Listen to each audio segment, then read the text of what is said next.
Vardiol à Manchester City, c'est fait. Done deal, le deal est fait. En provenance de Leipzig. Salut les gars, j'espère que vous allez tous bien. Aujourd'hui, nous allons revenir sur le deal de Joško Vardiol, le défenseur croate qui signe à Manchester City en provenance de Leipzig pour un montant de 100 millions ou plus.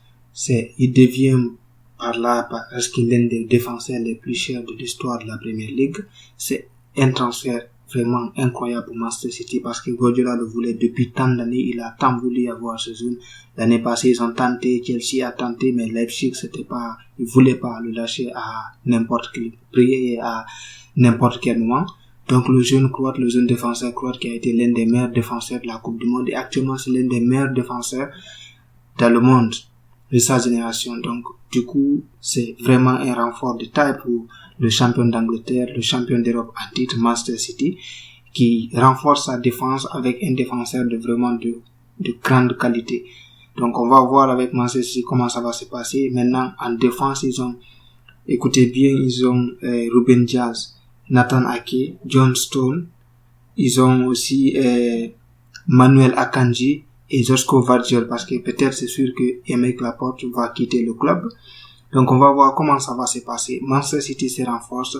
Ils ne sont pas là pour blaguer. Guardiola ne va pas là pour blaguer. Il veut continuer à gagner. Ils ont gagné la Ligue des Champions la saison passée. Il fait aussi aller la chercher. Et c'est le deuxième croate qui rejoint Manchester City après l'arrivée de Mateo Kovacic en provenance de Chelsea. Donc, un renfort de taille ici aussi pour Manchester City. Donc, du coup, on va voir comment ça va se passer. Ce qui est sûr, ça promet d'être vraiment très intéressant en Première Ligue et en Europe cette saison. Les équipes, les Anglais, ils se renforcent, naturellement, ils se renforcent. On a vu les recrues d'Arsenal. Et aussi, on a vu que Manchester United, ils ont bouclé l'arrivée de André Onana, qui signe en provenance de l'Inter de Milan. Donc là aussi, ça vient renforcer la défense de Manchester United, qui, la saison passée, on a vu ce qui s'est passé avec Maguire et David De Gea contre Séville. Ce n'était pas vraiment ça, et les erreurs, ça les a coûté presque peut-être le titre, parce qu'on ne sait pas s'ils n'allaient pas gagner, comme c'est Séville qui a gagné le titre. Donc du coup, ceci aussi se renforce, et en même temps à Manchester, Ten Hag a repris un peu le brassard de capitaine dans les mains de Maguire. Donc peut-être ce sera sûr que ce sera Bruno Fernandes le nouveau capitaine. On va voir comment ça va se passer. Liverpool de son côté aussi, ils se renforcent. Comme je l'avais déjà mentionné, ils ont pris McAllister, ils ont pris Sosbola, un autre milieu de terrain en provenance de Leipzig. Donc c'est pour vous dire combien de fois Leipzig, il y a beaucoup de joueurs qui passent par le club. Leipzig, c'est un peu comme Dortmund, beaucoup de joueurs passent par le club pour vraiment s'insérer dans des top clubs. On a vu avec Haaland du côté de Dortmund. Donc on va voir aussi comment ça va se passer pour lui. Il est venu à Liverpool, il a repris le numéro 8 après le départ de Naby Keita. Donc on va voir comment ça va se passer avec Liverpool. Ils ont déjà annoncé le départ de Jordan Henderson qui va rejoindre Steven Gerrard du côté de l'Arabie Saoudite. Et peut-être il est possible que Fabinho aussi quitte le club pour rejoindre l'Arabie Saoudite. Donc on va voir comment ça va se passer. Donc du coup, les gars, en Angleterre, ça bouge de tous les côtés. On va voir qu'est-ce qui peut se faire encore. Tottenham, ça ne va toujours pas avec les cas avec Harry Kane qui veut partir.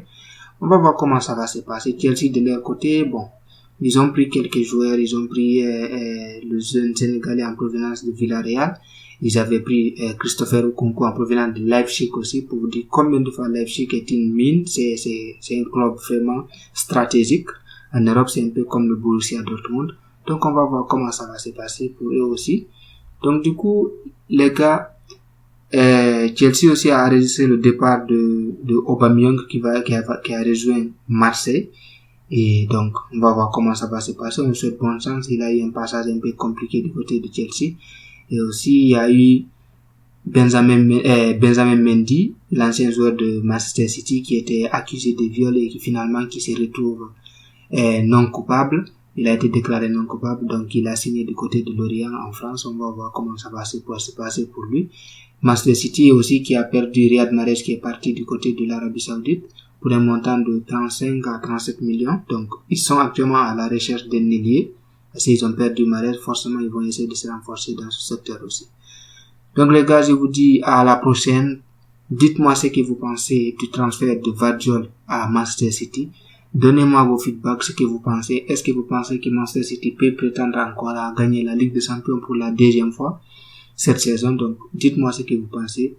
Je vous dis à la prochaine et prenez tout soin de vous. Ciao.